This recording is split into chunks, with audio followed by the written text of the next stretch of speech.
Bonjour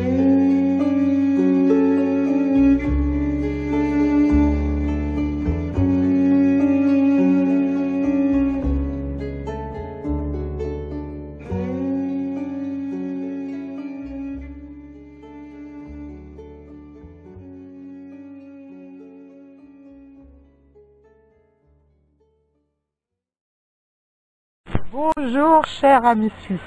Bonjour. Ça va mal pourvu que ça dure. Bah, comme d'hab, hein. Pour l'instant on en est là quoi. Bon alors, on va rebondir sur quoi aujourd'hui?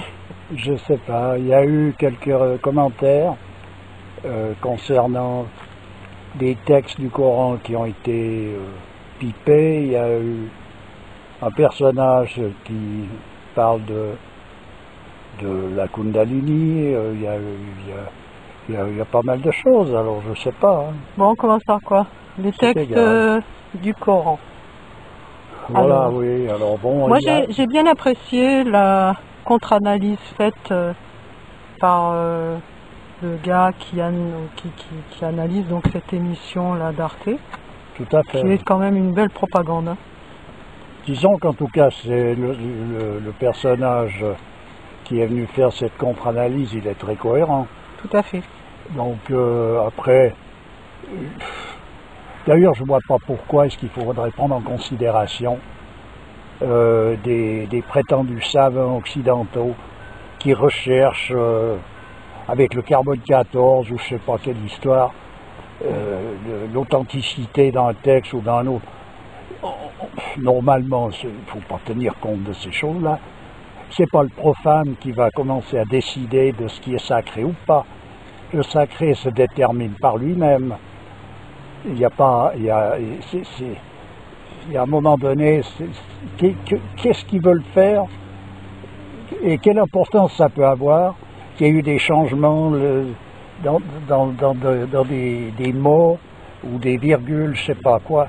Il y a un moment donné, c'est les significations qui... Oui, quand même, si, ça a quand même son importance oui, par rapport à l'authenticité de la chose. Alors maintenant, moi, ce que je pense quand même qu'il est possible, même si les textes n'ont pas été falsifiés, qu'il y ait eu, comme il a dit, là, le gars qui a fait sa contre-expertise, dans l'ordre chronologique, qu'il y ait eu des choses qui aient été faites, pourquoi pas. En suivant peut-être le contexte historique de l'époque, qu'on ait choisi telle sourate plutôt que telle autre, à tel endroit plutôt qu'à tel autre, ça c'est possible. Oui, mais ça c'est pas de la falsification. Voilà. Et par contre, ce que j'ai moi entendu dire, alors je ne sais pas si c'est dans cette émission, parce que je n'ai pas regardé jusqu'à la fin, moi ça me gonfle ce genre d'émission de toute manière, c'est que il est très possible qu'il y ait eu des sourates qui aient été détruites à l'époque, parce qu'elles ne rentraient pas dans un cadre, dans le contexte historique de l'époque. Ça c'est très possible. Après, pour moi, il y a plusieurs pistes dans les écrits traditionnels, c'est-à-dire que l'authentique demeure et ensuite de ça vient se greffer par-dessus des déviances. Mais à un moment donné, elles se reconnaissent. Et s'il faut chercher une déviation là-dedans, il y a eu une époque pour ça. C'est-à-dire entre le 11 et 12, 13e siècle, 14e siècle, il y a eu tout un mouvement, que ce soit en Occident ou dans le monde arabe, qui a fait qu'il y a eu des personnages d'une envergure exceptionnelle qui sont venus mettre les pendules à l'heure, et il y a eu ensuite de ça toutes les déviances possibles. Il y a eu Ibn Arabi qui est venu remettre les pendules à l'heure, et lui, ses écrits ont été traduits par des personnages compétents. Il y a des possibilités de retrouver l'authenticité, les écrits authentiques d'un homme de cette envergure. Et il a été considéré quand même comme le plus grand des maîtres. C'est-à-dire qu'il n'était pas à côté ou à peu près ou je sais pas quoi. Il y était bien plein dans le mille. Il était donc tout à fait dans l'orthodoxie de la tradition. On peut retrouver ces choses-là. Un arabisant peut relire les écrits d'époque, écrits par lui. C'est pas un problème. Ça existe, ça. Moi, j'ai rencontré des personnages qui les ont eus dans les mains, ces écrits, et qui les ont traduits. C'est-à-dire un monsieur Burkhardt, par exemple, qui a traduit la sagesse des prophètes d'Ibn Arabi. Il l'a traduit de la version originale. Donc, après, on peut discuter de cette traduction, mais elle est on ne peut plus authentique, reconnue par les personnages compétents dans le cadre traditionnel. À présent qu'il y ait des déviations et que dans ce cadre traditionnel, il y a des comment est-ce qu'il faut dire ça, des personnages qui sont plus conformes à la règle, qui sont dans la décadence, etc., qui imposent des procédés, des écritures, des choses. Tout ça, je veux bien, mais ça date de ces époques-là.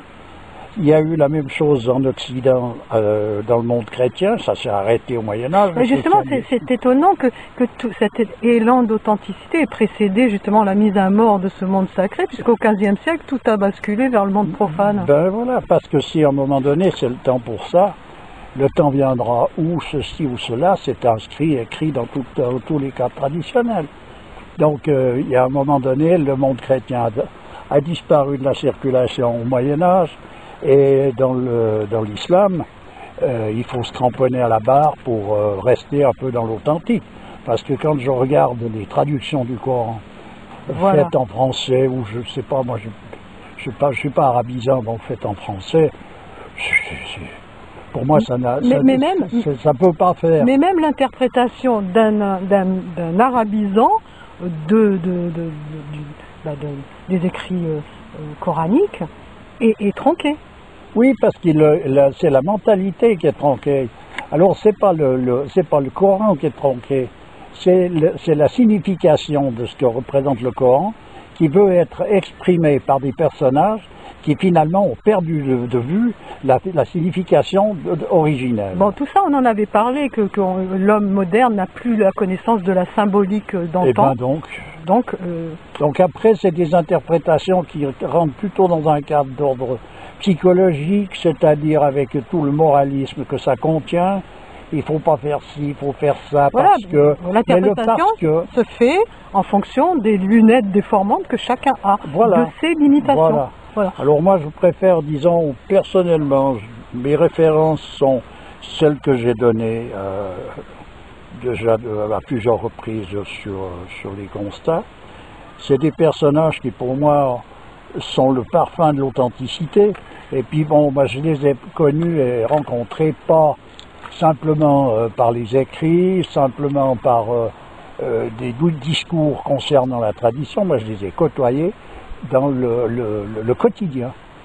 Alors, je les ai vus vivre au quotidien. Et au quotidien, voilà des personnages ils émanent quelque chose qui a une autre dimension que toute cette espèce de petit fatras où il ne faut pas faire ci, il faut faire ça. C'est bien joli, ça a certainement sa raison d'être, mais j'entends c'est pas là qu'on va trouver quelque chose pour celui, ou bien alors on suit des préceptes et puis on s'en tient là, bon, pourquoi pas. Mais je veux dire, c'est pas là qu'on va trouver des significations. Pourquoi est-ce qu'il ne faut pas faire telle chose, par exemple? Il y a un moment donné où est le bien, où est le mal, ça se complique. C'est ce qui a donné d'ailleurs naissance à tout cet imbroglio d'erreurs. Ces erreurs qui s'accumulent les unes aux autres, qui se greffent les unes sur les autres, etc. Disons que l'interprétation, la vision du monde, ce n'est pas seulement en fonction du bien et du mal. Ben, tu vois par exemple un homme comme Omar Khayyam, il dit, pour le sage, la tristesse et la joie se ressemblent. Le bien et le mal aussi. Pour le sage, tout ce qui a commencé doit finir. Alors demande-toi si tu as raison de te réjouir de ce bonheur qui t'arrive, ou de te désoler de ce malheur que tu n'attendais pas. Voilà, tout est dit. Voilà, et ça c'est un personnage qui est une référence. À présent, c'est évidemment ancien, on arrive dans le Moyen-Âge, on arrive dans le 11e, 12e siècle, 11e siècle je crois. Voilà un personnage qui donne une explication là, qu'il faut prendre en considération. Donc, pour le sage, la tristesse et la joie se ressemblent. Où est cette ressemblance? Le bien et le mal aussi. Donc, le bien et le mal se ressemblent. Il faut aller trouver la ressemblance. Où est-ce qu'elle se situe? Et qu'est-ce qui va déterminer qu'une chose est bien ou mal, puisque ça se ressemble? Alors où? Eh bien, ça, c'est là où justement il faut rentrer dans le cadre d'une étude des sciences sacrées pour comprendre et à un moment donné s'imprégner de cette connaissance qui permet à un moment donné d'avoir un discernement devant les situations en question. Et c'est pas un apprentissage universitaire, c'est quelque chose, c'est-à-dire que plus l'homme se soumet à sa raison d'être, c'est-à-dire plus il se soumet à Dieu, plus il devient, comment est-ce qu'il faut dire, plus sa vue devient perçante, parce qu'il devient, comme dit, c'est expliqué ça d'ailleurs dans le Coran, que Dieu deviendra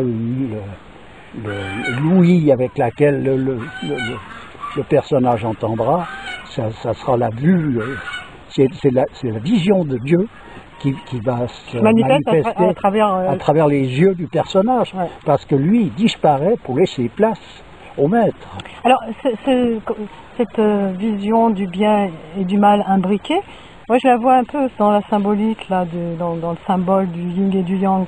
Toujours un peu de blanc dans le noir et un peu de noir dans le blanc. Tu vois ce symbole? Oui, je le présente. Le yin et le yang, c'est plutôt quelque chose qui ne rentrera pas nécessairement dans ce cadre-là. Parce que ça veut dire qu'on refait de nouveau une discrimination entre le bien et le mal. Pour le sage, le bien et le mal se ressemblent. Donc le noir et le blanc en question ne se ressemblent pas. Parce que l'un est une absence, l'autre est une synthèse. Bon, les oies, elles sont d'accord avec toi. Hein. Oui, bien sûr. Je tiens à signaler qu'on est dans un endroit très bucolique, entouré de chèvres, de poules, d'oies, il y a même des lapins. Ouais, oui, ça, c'est l'environnement de l'ami suisse. Tu vis quand même dans un bel endroit. Hein. Oh, ben écoute, c'est pas extraordinaire, mais on vit avec ces petits animaux-là. Ils sont sympathiques, ils nous apprennent à vivre d'une certaine manière parce qu'ils ne sont pas bougés encore. Oui, c'est un luxe, hein? Oui, bien sûr. C'est mon luxe. Moi, j'ai pas. Mon luxe à moi. Voilà, j'ai pas beaucoup de luxe dans le sens moderne du terme, mais je me permets d'avoir un lapin juste pour la compagnie, des chiens, des chats, des oiseaux, des canards, des poules, une chèvre. Enfin bref. Voilà, des petits personnages qui restent intègres dans leur propre nature, et ce que l'homme ne fait pas actuellement, parce qu'il a quelque chose en lui qui est cette liberté qui lui permet d'être en dessus de tout et en dessous de tout par la même occasion. Ouais.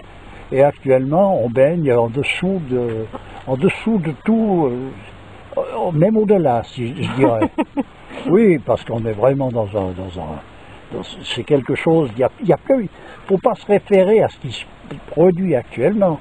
Et pour en revenir à ces considérations concernant les écrits coraniques, qu'est-ce qu'on va mêler les savants, chercheurs, tous ces personnages-là? Orientalistes. Oui, il y en a plein de sympathiques. Il y a des gens, moi j'ai connu des gens comme ça, c'est fort sympathique.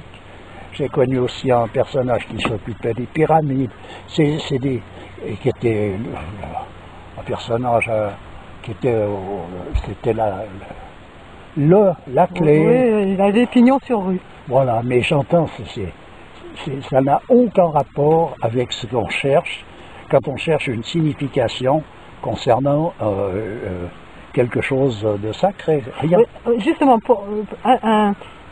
s'il y avait un baromètre de la dégénérescence actuelle, tu peux nous raconter cette histoire de yaourt aux fraises, par exemple, que tu m'as raconté tout à l'heure. C'est vraiment très représentatif du degré de dégénérescence dans lequel l'homme actuel Oui, je t'ai raconté ça parce qu'on parlait de ressenti. Et le ressenti actuellement, ça prend beaucoup de place dans la pensée de l'homme. Il doit ressentir, il sent, il pressent, voilà, il est dans la spontanéité à l'égard de ce qu'il sent. Guidé par ses sensations. Voilà, sans se rendre compte que c'est justement là qu'on peut le piéger, dans le sens que on pourrait dire, si on veut utiliser certain langage, c'est la place de jeu du diable, ça. Donc là, en l'occurrence, pour en revenir à ces yaourts, c'était en Suisse à l'époque, il y a une trentaine d'années. Il s'est fait des expériences. Oui, des expériences dans un supermarché qui est assez connu là-haut, où ils ont mis des yaourts aux fraises. Ils en ont mis je ne sais plus combien de sortes, il y en avait passablement. Et ils ont fait des tests pour voir. Donc ça, ils ont commencé par... Il y avait donc à l'aveugle, évidemment. Oui, à l'aveugle. Il y avait des yaourts avec des fraises, des vraies fraises, faits avec un lait bio. Enfin, c'était vraiment quelque chose de bien fait, qui restait dans l'ordre de la nature des choses. Et il y avait après des choses qui de plus en plus qui entamées par la chimie. Après, on maquillait ceci jusqu'à finir avec des fraises en espèce de polyuréthane, je sais pas quoi. Bref, 100% chimie. Alors, là, on a bien entendu, ils fabriquent des fraises avec du polystyrène. Oui, avec en tout cas une base du même style, ouais, c'est un même genre. Elle a plus des arômes artificiels, voilà, etc. Il n'y a pas une seule fraise dedans. Hein. Non, il n'y a pas de fraise, il n'y en a point, ça n'existe pas. Et comme je connaissais quelqu'un qui travaillait dans un laboratoire où il fabrique ces fraises, et c'est lui qui m'a tenu au courant de cette expérimentation, et il m'a dit on va voir le résultat. On va voir sur lequel de ces yaourts la population va acheter son dévolu. Eh bien, c'est celle qui était 100% chimique qui a gagné la palme, c'est-à-dire que tout le monde a goûté, a ressenti, a bien senti, et puis s'est lancé dans celui-là comme étant le meilleur. C'est significatif, dans le sens qu'à un moment donné, il y a donc une torsion qui s'est faite dans les goûts, dans le ressenti en question, dans la spontanéité de l'homme, où spontanément, s'il est en face de quelque chose, il va choisir ce qui est justement contraire à sa nature. Le goût de l'homme est totalement dénaturé, on peut dire ça. Voilà, c'est ça. On ne peut plus apprécier des choses qui ont une saveur simple, parce qu'on nous met des exhausteurs de goût, on nous balance trop de sel, on dénature volontairement le goût de l'homme. Pourquoi? Quel est le but là? Écoute, alors après, on peut étaler ça à perte de vue, mais toujours est-il que c'est donc à tous les niveaux que ça se produit, et où ça se produit donc en premier, c'est dans la signification de toute chose. Ce qui veut dire qu'un écrit traditionnel, une expression d'un livre comme le Coran, il a fallu déjà commencer par le piper, mais dans la signification, tu peux laisser les mêmes mots, c'est pas un problème. Sur les yaourts en question, c'est yaourt aux fraises, c'est pas autre chose, ils n'ont pas changé le nom, ils n'ont pas marqué polyuréthane, non. C'est pour ça. Mais simplement, la signification n'est plus la même, là, la composition n'est plus la même, et là, dans le cadre d'un livre comme le Coran, c'est la signification qui est perdue de vue. C'est vraiment vendre le mensonge au prix de la vérité. Ben voilà, on y est, on est dans cet aspect-là. Donc là, c'est très parlant. À présent, pour parler d'un autre sujet là, qui a été levé concernant un personnage qui, lui, est venu donner des explications. Dans l'émission Ici et Maintenant, c'est un autiste, qui a réussi à atteindre des degrés de perception. Il a atteint la Kundalini. Oui, écoute, moi j'ai écouté, je vois de quoi il s'agit. Les personnages qui s'intéressent à ça devraient, je pense, prendre connaissance d'un livre de Guénon qui s'appelle L'erreur spirit, pour rentrer un peu pour comprendre qu'à un moment donné, ces choses-là, la manière dont c'est approché, on est en plein dans l'occultisme. Et là, il s'agit justement de ressenti, d'un méli-mélo entre la science moderne et puis des connaissances traditionnelles. C'est un amalgame. Il est sympathique, le bonhomme, d'ailleurs. Je ne suis pas en train de discuter et de condamner ce personnage. Il est dans son histoire, mais c'est cohérent, son histoire. Mais son histoire, elle est l'histoire qui, disons, c'est une histoire où dans tout cadre traditionnel authentique, quand tu as affaire à un personnage d'envergure, qui est un véritable guide, il te déconseille toujours de toucher cet aspect des choses, parce que c'est déconseillé, c'est un handicap. Alors pour toucher la véritable spiritualité. Parce que ce dont il parle, il y a le mot spirituel dedans, mais il n'y a strictement rien de spirituel. C'est pas parce que quelque chose est invisible qu'on arrive à un phénomène ou à un autre par un exercice ou un autre qu'on est dans la spiritualité. La spiritualité, ça concerne l'esprit en lui-même, c'est-à-dire l'esprit divin. Donc c'est autre chose que toutes ces considérations-là. Il y a aussi tout un panel de perceptions avec une hiérarchie de valeurs différentes. Bien sûr, bien sûr. Donc c'est un peu comme les pouvoirs thaumaturgiques. D'avoir des pouvoirs thaumaturgiques ne signifie pas forcément qu'on est près du principe. Bien sûr que non, c'est une gymnastique comme une autre. Ça n'a rien de... Ça fait partie de la multiplicité des possibilités humaines sur le plan individuel. Mais alors, un individu peut apprendre à marcher sur l'eau, à léviter, à faire 36 gymnastiques. C'est pas pour ça qu'il approche de Dieu le plus près possible, qu'il est dans un état, qu'il est dans la spiritualité. Il ne faut pas confondre spirituel avec occulte. Voilà. Oui, mais justement, est-ce que c'est pas un premier pas vers, parce que peut-être que le fait d'avoir touché des dimensions comme ça particulières... Pas du tout.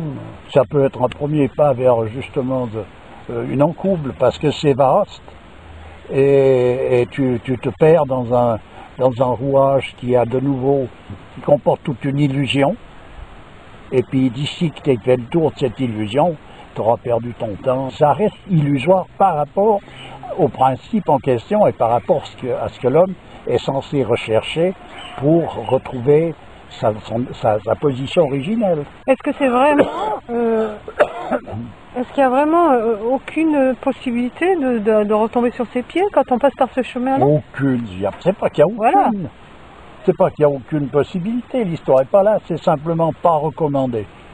Si on demandait à un personnage qui a une envergure, pour venir en Inde, par exemple, au Maharishi ou à Ramakrishna, ou un homme comme Ibn Arabi, ou un Guénon, ou M. Chuan, Burkhardt, ou ces gens qui sont dans le même ordre de la même lignée, je veux dire, c'est-à-dire qui eux sont arrivés au centre, si on leur dit, voilà, je suis en train d'apprendre à marcher sur l'eau, pour eux, bon, ah bon? Oui, ben vous reviendrez quand vous aurez fini, quoi.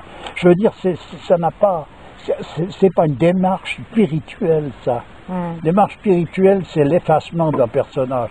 Faut pas qu'il apprenne à faire je sais pas quoi. Faut qu'il apprenne à disparaître. Oui, on tombe dans le sensationnalisme en plus. Oui, puis c'est de nouveau l'homme qui veut arriver à telle ou telle position, mais c'est pas là que ça se situe. C'est pas là que ça se situe. Il y a des personnages clés, et ceux qui sont intéressants pour nous donner des indications, c'est ceux qui sont arrivés au but. Donc ceux qui sont arrivés au but, c'est pas tel magicien ou tel autre ou tel apprenti sorcier, c'est des saints. Saint. Tu prends dans le monde chrétien, il y a Saint François d'Assise, il y a dans les plus connus, parce qu'il y en a Thérèse d'autres. de Lisieux que j'aime tellement, Oui. et il y a Sainte Thérèse d'Avila, il y a Thomas d'Aquin, il y en a énorme. Dans les plus récents, il y a eu le Padre Pio. Ben voilà des personnages à qui on peut se fier concernant le référentiel. Mais simplement, effectivement, il faut trier dans le sens qu'il faut pouvoir avoir connaissance de ce que eux ont dit ou fait dans telle situation. Il faut vivre avec, en quelque sorte. C'est pas juste parce qu'ils ont dit, mais à quel moment ils ont dit ça, dans quelle situation, quel était le comportement, pourquoi, etc. ces personnages-là. Et ces personnages-là, à l'unanimité, ils déconseillent d'aller s'amuser à toucher à l'occultisme, parce que on perd de nouveau son temps, comme si on veut... C'est comme dans les sciences modernes, si on veut chercher l'origine du monde en faisant des analyses dans un laboratoire, il faut arrêter. Ouais. J'entends, on est dans un autre monde. Il faut pas confondre ces choses-là. Et cette confusion n'est possible que parce qu'on est dans une ignorance. Autrement, c'est gros comme une montagne. Ouais. À quoi ça rime? Donc ce sont des voies de garage. C'est des voies de garage. À présent, le personnage en question, lui, il vit ça. Ça lui convient, ça lui plaît. En tout cas, ça l'anime. Ça l'anime. Bon, ben voilà. Bon. Et ça s'arrête là. À présent, s'il y en a qui s'intéressent à tout ça, qui sont attirés par ça, s'ils n'arrivent pas à se dépêtrer pour empêcher le fait d'être piégés par ces choses-là, ben, ma foi, ils verront bien. Ils iront faire le tour. Leur expérience. C'est comme quand tu veux faire, à un moment donné, si tu vois quelqu'un dans l'eau, puis tu veux sauter parce que tu crois que c'est ton élément, tu y vas. Hein. Et j'entends, moi, je vais pas me mettre à conseiller ces choses-là, mais je sais très bien l'attrait que ça peut avoir. Parce qu'à un moment donné, ça y est, tu te retrouves dans une autre illusion que celle générale. D'un coup, actuellement, il y a un ras-le-bol d'une multitude de choses. S'il y en a un qui vient t'annoncer une autre couleur, tu vois la partie, allez, ça y est, enfin, on a trouvé. Non, il faut se référer vraiment au personnage qualifié. Voilà. D'accord. Et la vérité, de nouveau, je l'ai déjà dit, elle n'a pas besoin de preuve, elle est la preuve. Ouais. Comment est-ce qu'il faut dire ça? On ne peut pas, à un moment donné, vraiment, si on creuse, se confondre le vrai et le faux. Parce que c'est ça le bien, le mal, c'est le vrai, le faux. Ouais. Voilà ce que c'est, réellement. C'est pas telle action ou telle autre, c'est le vrai ou le faux. Mais puisque le vrai et le faux sont imbriqués, alors cherchez l'erreur. Oui, bien sûr, mais c'est le bien et le mal qui est imbriqué, surtout. Oui, le vrai ou le faux, puisque c'est la même chose. C'est pas la même chose, c'est le vrai et le faux qu'il faut prendre en considération. Voilà, et c'est ça qui est le bien et le mal. Tandis que dans le moralisme, le bien et le mal, c'est il a mal fait parce qu'il a fait ceci, cela. Ou il a bien fait parce qu'il a fait ci, il a fait ça, il a fait ça, il a fait ça. C'est là ça joue plus. C'est-à-dire qu'on peut très bien faire, mais merveilleusement bien faire, une erreur. Voilà, c'est ça. Voilà. Donc c'est où il faut déterminer si c'est une erreur ou si c'est justement le faux ou si c'est vrai. C'est là où il faut arriver à toucher. C'est comme dans la musique, il y a des virtuoses, des gens qui jouent merveilleusement bien, mais c'est une musique totalement dégénérée. Ils font du bruit. Voilà, par exemple, Jimi Hendrix, il joue super bien. Oui, mais il y en a plein. C'est un performeur. Mais par contre, sa musique, c'est une musique destroy. Il y en a plein qui tire vers le bas. Il y en a plein depuis longtemps. Et puis il y a beaucoup de gens qui sont attirés par ça. Et à un moment donné, moi je comprends. En plus, être attiré par ça, moi je suis pas à l'abri de tous les dangers, parce que moi je suis attiré par une multitude de choses. Ah, mais c'est grisant, tu vois. Moi, c'est la bataille de journée à journée faite contre mes propres attirances et toutes ces choses-là. Ça fait partie du C'est là le djihad. Mais simplement, c'est ça le djihad, c'est ça cette bataille, cette guerre, où tu dois te batailler pour essayer de lutter contre tes envies. De soumettre à la vérité. Oui, voilà. Et de lutter contre ces envies ou ces désirs qui te mènent, ces sensations qui te mènent vers des voies de garage. Oui, puis je dirais même pas pour lutter contre ces envies. Il faut arriver à se soumettre à la vérité, et c'est elle qui te retirera de ces choses-là. Ah, voilà. Parce que nous-mêmes, on est dans l'incapacité de pouvoir le faire. Alors plus tu es en phase avec quoi? Parce que tu vois, par exemple, pour te dire à nouveau quelque chose de Mark Hayam qui détermine bien la difficulté qu'il peut y avoir. Seigneur, tu as placé 1000 pièges invisibles sur la route que nous suivons. Et tu as dit, malheur à ceux qui ne les éviteront pas. Tu vois tout. Tu sais tout. Rien n'arrive sans ta permission. Sommes-nous responsables de nos fautes? Peux-tu me reprocher ma révolte? Et dire que les orthodoxes musulmans de l'époque allaient presque le mettre au pilori en le traitant de d'agnostique. Ben oui, il a été protégé par le vizir et puis par un autre personnage d'envergure dont je ne me rappelle plus le nom. Et il a été admiré par une élite indépendante. C'est ce qui lui a sauvé la vie d'ailleurs. Et puis par les débauchés, parce qu'il parle toujours du vin, oui. Puis pris par un certain bout, et ben voilà. Le vin qui est le symbole de la connaissance. Bien sûr. C'est vrai que mot à mot, quand il dit allez, bois du vin, on dirait qu'il fait l'apologie du vin. Oui, mais de toute façon, la manière dont on fait l'apologie du fait de ne pas en boire n'est pas mieux. Alors, donc, tu vois ce que je veux dire?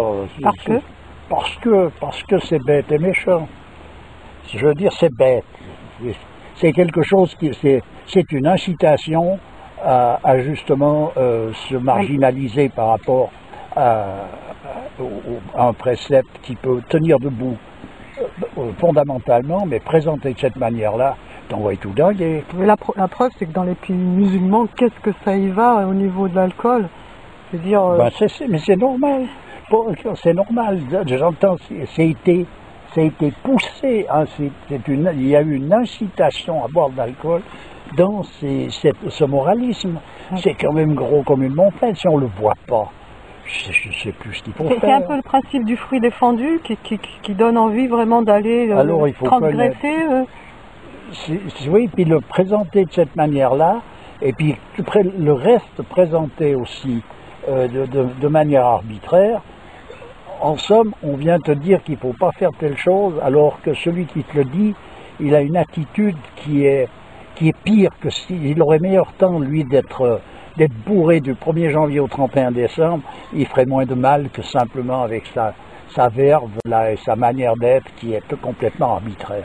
On rencontre ça chez les mômiers d'ici, dans le monde chrétien, dans les bigots, les mômiers, franchement parler, je veux dire, c'est une plaie.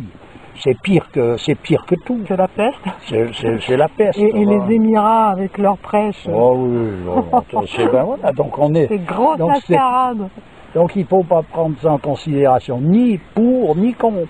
Si on veut chercher l'authenticité d'un cadre traditionnel, il ne faut pas se référer à ça, ni pour rechercher le contraire, ni pour regarder ce que c'est. Moi je t'avais raconté quand j'étais partie...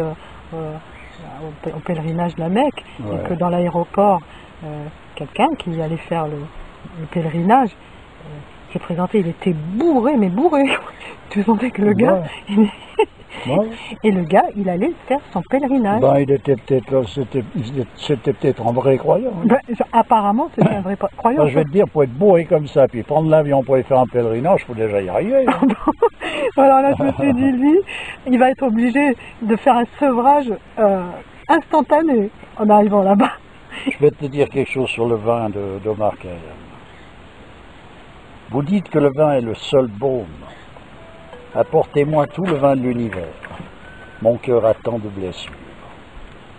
Tout le vin de l'univers et que mon cœur garde ses blessures. Voilà. Voilà quelque chose qui est à bien saisir la signification de nouveau. C'est ça. Voilà un homme qui est Omar Khayyam, c'est vrai qu'il Tu peux me la relire parce que j'ai pas pu l'écouter. Tu as répondu au téléphone. Oui, excusez-moi. Bon, c'est pas grave. Alors il dit, vous dites que le vin est le seul baume. Apportez-moi tout le vin de l'univers. Mon cœur a tant de blessures. Tout le vin de l'univers et que mon cœur garde ses blessures. Pourquoi? Parce qu'elles ont un sens? Il faut lire Omar Khayyam, il faut s'en imprégner. Moi, ces personnages-là, ça sert à rien de faire des dissertations sur ces personnages. La souffrance, il faut vivre avec eux. La souffrance a un sens. Voilà, bien sûr. Il faut vivre avec ces gens-là. Voilà. Puisqu'on doit vivre avec Omar Khayyam, il faut vivre avec Thérèse de Lisieux. faut vivre avec Ibn Arabi, avec ses personnages, il faut vivre avec. Dans tout, il faut que ça soit présent d'une manière continue. C'est pas de temps en temps pour faire joli, puis après on passe à autre chose, on va bouffer au resto, puis on va écouter on va en boîte, je sais pas quoi, ou s'amuser, se distraire, de regarder un film à la télé. On peut pas être partout. Oui, la souffrance Voilà. nous pousse dans nos derniers retranchements et nous permet de nous surpasser, d'aller chercher profondes les ressources en nous pour s'élever en fait, en quelque sorte. Eh bien, c'est bien sûr la souffrance, elle a été toujours, comment est-ce qu'il faut dire, encensée par les grands personnages, par les saints. Mais pas d'une manière moraliste comme ça a été le cas après dans le christianisme, où il faut souffrir, il faut se flageller, etc. Non, c'est pas dans ce sens-là. C'est pas dans ce sens-là. Ça a été encensé tout simplement parce que c'est la seule chose, pas la seule chose, mais disons la souffrance oblige l'homme à se dépasser parce qu'on ne peut pas rester dans cet état de souffrance. C'est un déséquilibre. C'est un déséquilibre profond, ce qui veut dire que l'homme est obligé de se dépasser pour retomber sur ses pieds, on peut dire. Et donc c'est pour ça que c'est considéré comme une manifestation de la grâce, parce que comme l'homme n'arrive pas à se dépasser, alors qu'il devrait pouvoir le faire, mais qu'on est dans une dégénérescence qui fait qu'on n'y arrive plus.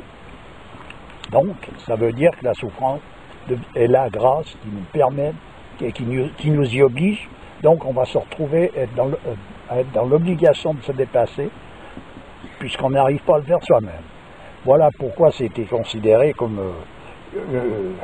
comment ce qui est dit. Omar Khayyam, il parle de la souffrance en disant que Dieu s'est surpassé quand il a créé la souffrance.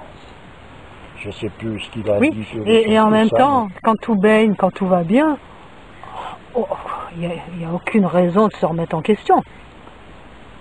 Voilà, c'est ça. Voilà. Donc, ce tout va bien, il est une considération qui est en rapport à une sensation toujours. Voilà. Donc, si on se sent bien quelque part, ça veut dire que tout va bien. Mais c'est pas parce qu'on se sent bien dans quelque chose que tout va bien. Tout va bien. C'était le point de départ des yaourts aux fraises. C'est pas parce qu'on aime bien ceux-là que c'est les meilleurs qu'en fait c'est véritablement les meilleurs. C'est qu'on a un goût tellement dégénéré qu'on prend le pire et on l'appelle le meilleur parce que c'est comme ça qu'on le voit. Voilà. Donc pareillement, c'est pas parce qu'on se sent mal qu'on n'est pas dans le bien.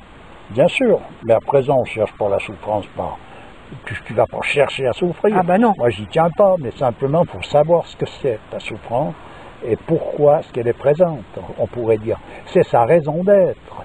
Si elle est autrement, il n'y a rien qui n'a pas une raison d'être. Oui, mais quand la souffrance s'arrête, qu'est-ce que ça fait du bien aussi. Ah bon, ça c'est bien sûr. Mais il faut pas confondre les plans. Alors il y a aussi la souffrance et le désespoir. La souffrance peut mener au désespoir quand tu trouves plus de solution. Oui, voilà. Et qu'elle s'éternise. Bien sûr. Donc, comment se fait-il que l'homme actuel soit désespéré? Parce qu'il ne trouve plus les solutions? Ben écoute, je vais te dire, c'est des sujets ça où il faut les vivre, puis il faut demander à Dieu pourquoi. Parce qu'il s'est éloigné du principe. Oui, mais après c'est des mots, et puis quand celui qui souffre, et c'est plus des mots qu'il faut, il faut qu'il y ait un rayonnement de quelque chose. Ou alors, comme la plupart des gens font actuellement, un anesthésiant. Voilà. Ouais. Et c'est pas une solution. Encore un Omar Khayyam. Homme, puisque ce monde est un mirage, pourquoi te désespères-tu? Pourquoi penses-tu sans cesse à ta misérable vie? Abandonne ton âme à la fantaisie des heures. Ta destinée est écrite, aucune rature ne la modifiera. Voilà. On avait parlé du destin. Alors, que la souffrance soit un mirage, je veux bien, mais elle est bien physique et bien réelle quand même. Hein.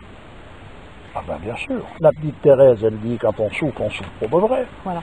Pourquoi est-ce que ça serait... Autrement, ça ne serait pas de la souffrance. Alors, elle est un mirage dans le principe. Et dans la manifestation, elle n'est pas un mirage du tout. Ah ben, je dis, après c'est tout des plans, ça. Il faut remettre les choses à leur place. Hein. J'ai encore un petit Omar Khayyam. Un petit Omar Khayyam pour la route. Ah, c'est cool maintenant qu'on a 1 heure devant nous, on se presse pas. Ouais. Ah, c'est pas mal ça. Merci de l'émotion.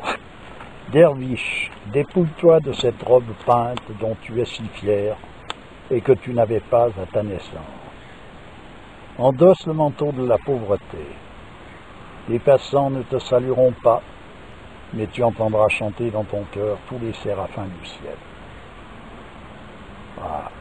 Ouais. Non, c'est magnifique. C'est magnifique. Voilà, alors la beauté en question, là, c'est ça le parfum de la vérité.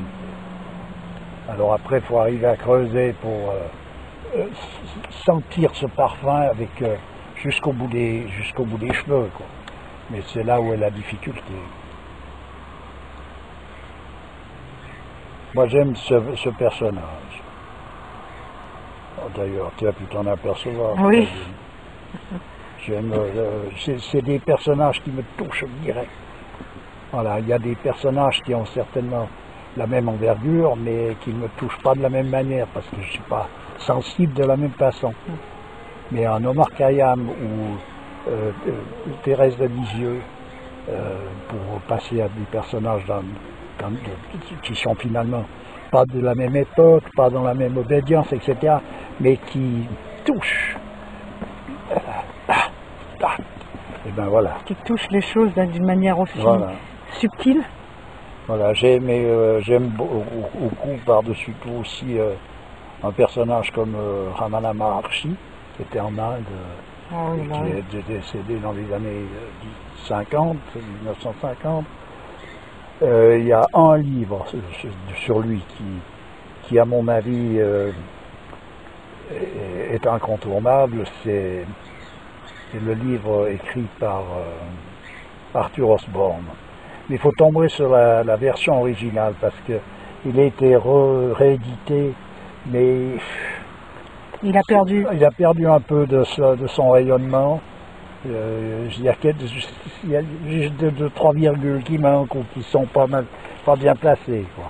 Ouais. Mais voilà un personnage. Et il y a aussi Ramakrishna, mais le seul écrit de Ramakrishna que j'ai pu voir, qui tenait là debout, c'était écrit par un Indien, c'est donc Gopal Mukherjee, ouais. qui a écrit Le visage du silence. Oui, bah oui, tu en avais parlé de tous Ouais. ces livres. Moi je donne ces références, après chacun prend ce qu'il peut, mais je pense que qu'on soit d'accord avec moi ou pas, c'est pas le problème, mais je pense que ces références-là valent la peine d'être considérées, et puis après on verra ce qu'on en pense ou ce qu'on n'en pense pas, disons. Alors encore un petit Omar Khayyam. Allez, allons-y. Ignorant qui te croit savant, je te regarde suffoquer entre l'infini du passé et l'infini de l'avenir. Tu voudrais planter une borne entre ces deux infinis et t'y jucher. Va plutôt t'asseoir sous un arbre près d'un flacon de vin qui te fera oublier ton impuissance. Mais c'est tout à fait vrai. Ah bon, bien sûr. Bien sûr. En fait, on perd son temps à chercher là où il n'y a pas de solution. Ouais, bien sûr. Voilà quelque chose qui va chatouiller les moralistes. Seigneur, ô Seigneur, réponds-nous. Tu nous as donné des yeux et tu as permis que la beauté de tes créatures nous éblouisse. Tu nous as donné la faculté d'être heureux et tu voudrais que nous renoncions à jouir des biens de ce monde. Mais cela nous est aussi impossible que de renverser une coupe sans répandre le vin qu'elle contient. C'est sûr que là, les moralistes, ils en prennent plein les dents. Et puis qu'on me dise que c'est pas comme ça. On va où, là? On va où? Mais ça ne veut pas dire qu'il faut se laisser aller à tous ces penchants, hédonistes. Ça n'a rien à voir. C'est justement la signification, c'est que tu te laisses aller, tu veux pas te laisser aller, tu fais tout ce que tu veux. C'est pas des démarches. Une démarche, c'est de s'approcher le plus près possible de Dieu pour lui demander son aide. Donc c'est de se soumettre à sa volonté. C'est la seule démarche, et dans le cadre spirituel, c'est celle-là. Alors après, il y a des méthodes qui sont données, indiquées par des vrais maîtres, où ils ont le rayonnement qui correspond. Mais voilà, mais c'est pas de chercher à... Si tu veux faire, on dit bien dans le monde chrétien, qui veut faire l'ange fait la bête. C'est exactement ce... Voilà. Ouais. C'est-à-dire aller vers ce principe avec plein d'humilité, en sachant comment l'homme a été créé faible, et en demandant l'aide de Dieu justement pour arriver à dépasser ses faiblesses. Ben voilà, alors donc cette humilité, on ne peut pas de nouveau vouloir prétendre à l'humilité, on est obligé de demander à Dieu qu'il nous rende humbles. Parce qu'aller les chercher en nous, c'est de la prétention finalement. Croire qu'on a toutes les solutions en nous, c'est la prétention.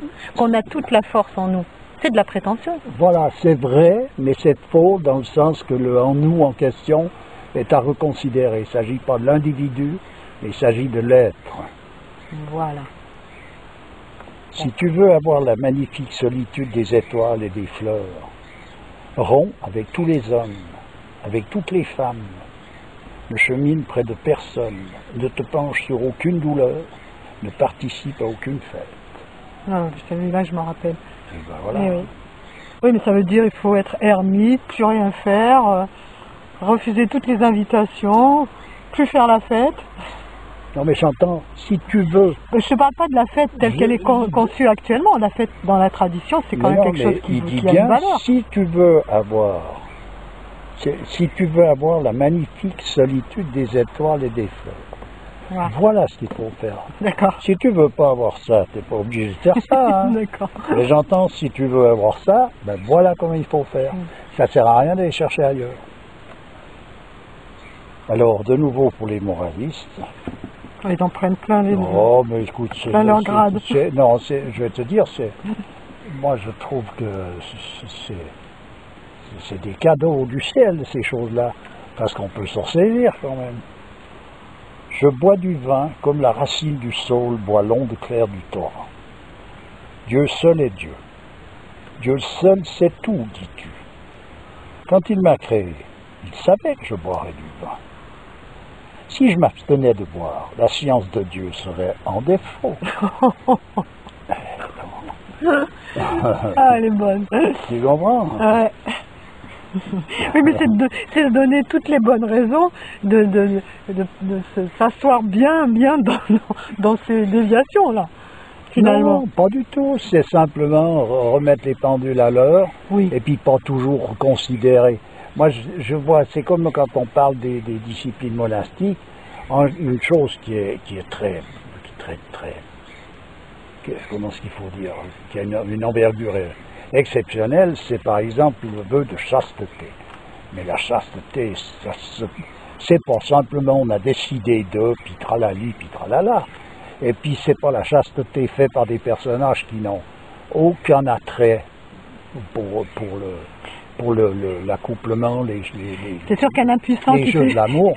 Un impuissant qui fait un vœu de chasteté, ça n'a aucun sens. Ça n'a aucun sens. Non. Eh bien, c'est fait par des personnages qui ont justement une envergure exceptionnelle dans tous les sens du terme, mais ils veulent aller à la racine de cet amour, donc ils veulent aller plus loin que la manifestation directe, première de ces choses-là. Tu parles de mérite, là. Par exemple, regarde Omar Khayyam, c'est qu'il dit pour ça. L'amour qui ne ravage pas n'est pas l'amour. Un tison répand-il la chaleur d'un brasier. Nuit et jour, le véritable amant se consume de douleur et de joie. C'est vrai, c'est comme ça que ça marche. Alors c'est un comme ça qui fait un vœu de chasteté.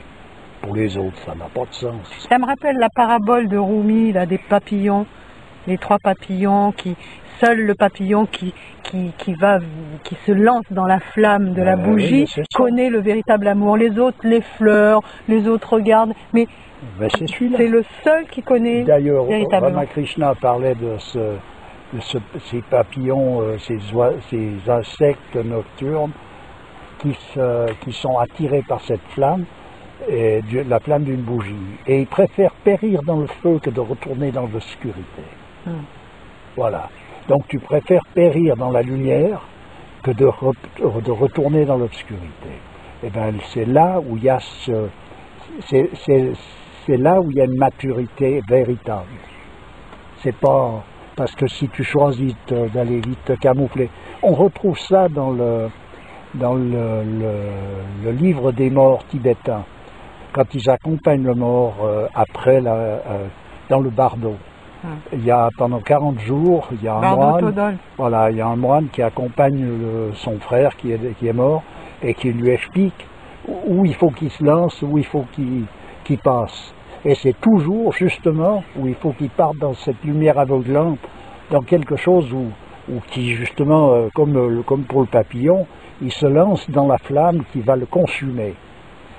Voilà, ben c'est là où il faut aller.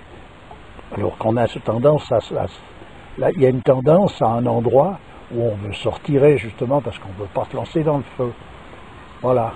Mais en l'occurrence, ça correspond à, si tu veux te retrouver dans l'état primordial, tu dois brûler tout ce qui n'est pas cette primordialité.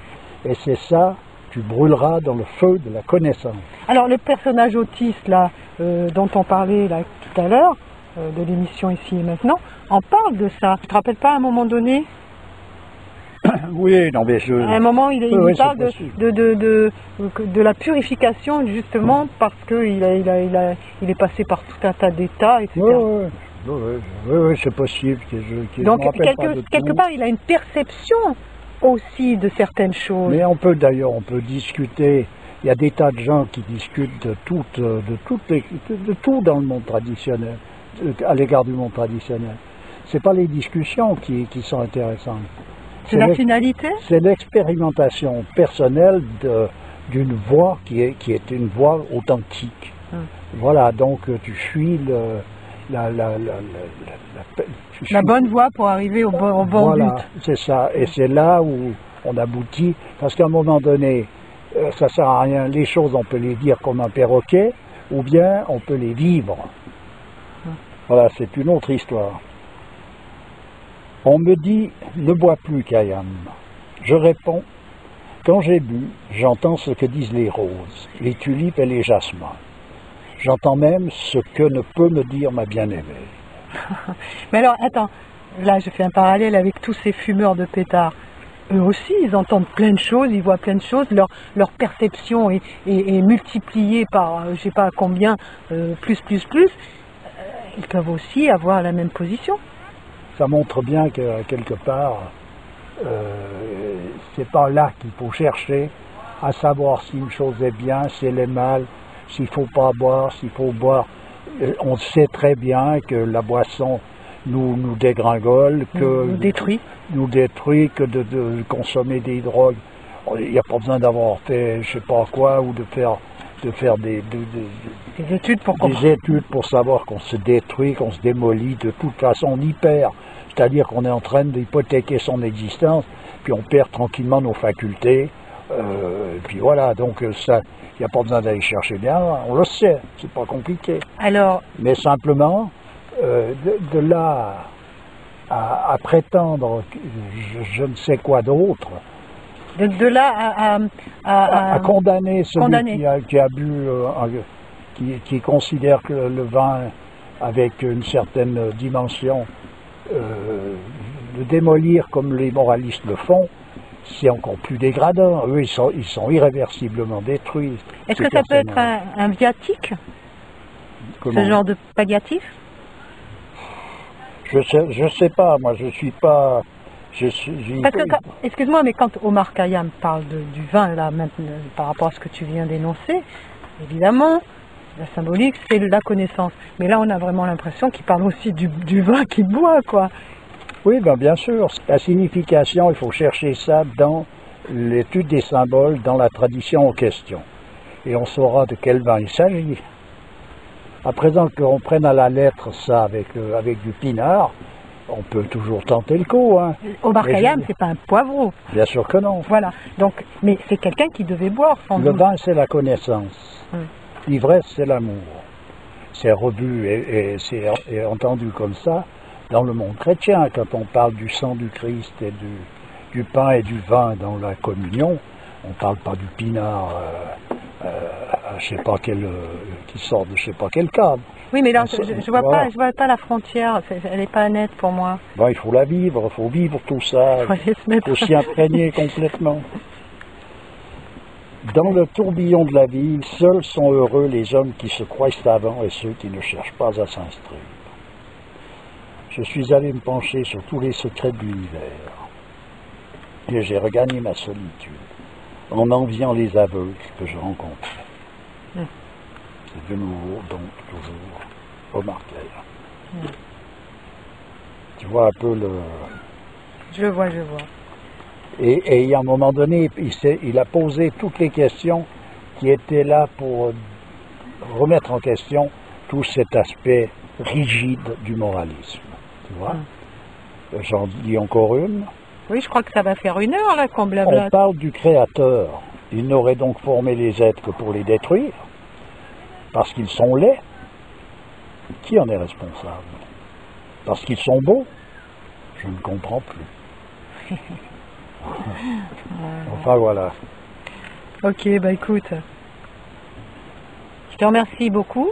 À part ça, celui qui s'intéresse à Omar Khayyam, soit on peut l'envoyer par mail, parce que je l'ai recopié moi complètement, ou alors pour trouver le petit livre concernant où il a écrit tous les ses quatrains, poèmes. oui, les quatrains d'Omar Khayyam, Voilà. traduits par Toussaint. Par Toussaint, voilà. Voilà. Mais si quelqu'un s'intéresse, qui te demande, on Oui, peut si quelqu'un lui veut, envoyer par mail. on peut envoyer ça par mail. Bon, merci, amis suisses. Toujours avec plaisir. À très bientôt. À bientôt. Au revoir. Au revoir.